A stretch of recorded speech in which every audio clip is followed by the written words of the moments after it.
Welcome to the Imran.Family kitchen. In today's video, we are going to make vitumbua. You know what? We made this before, didn't we? We have made it before, but the other one, we didn't have the Vitumbua pan, but now we have it. The pan? Yes. We have the pan! We have the pan! So, today we are going to show you how to make mini vitumbua. So let me give it a taste. We have made this before, but not with this shape. So let me give it a taste. Looks wonderful. Bismillahirrahmanirrahim.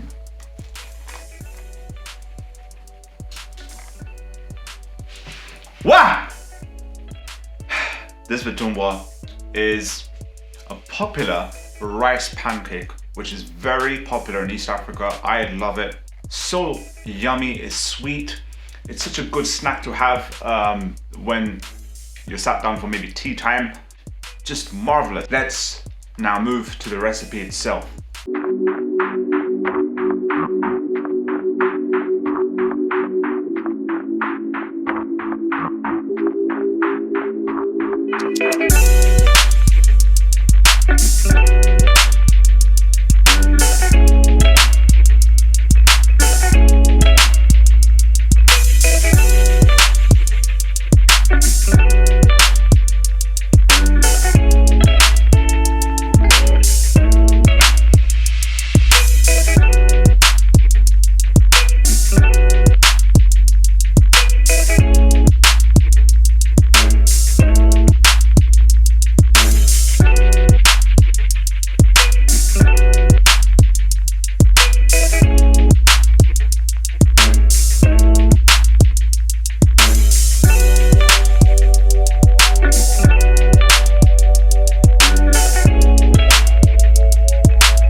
Okay, you saw how to make this mini vitumbua. This was made in a specific way so that it can kind of get that mini sort of a shape, and it's good to have that because then you can maybe make more of them. So with that said, do like this video, subscribe if you haven't already, hit the notification bell icon so that you are informed of our daily releases, and share this content to as many people as possible. Comment below what you'd like for us to make in the future for you, so that if your request is one that makes sense, we will certainly make it and prepare it and bring that out for you. So with that said, catch you in the next one.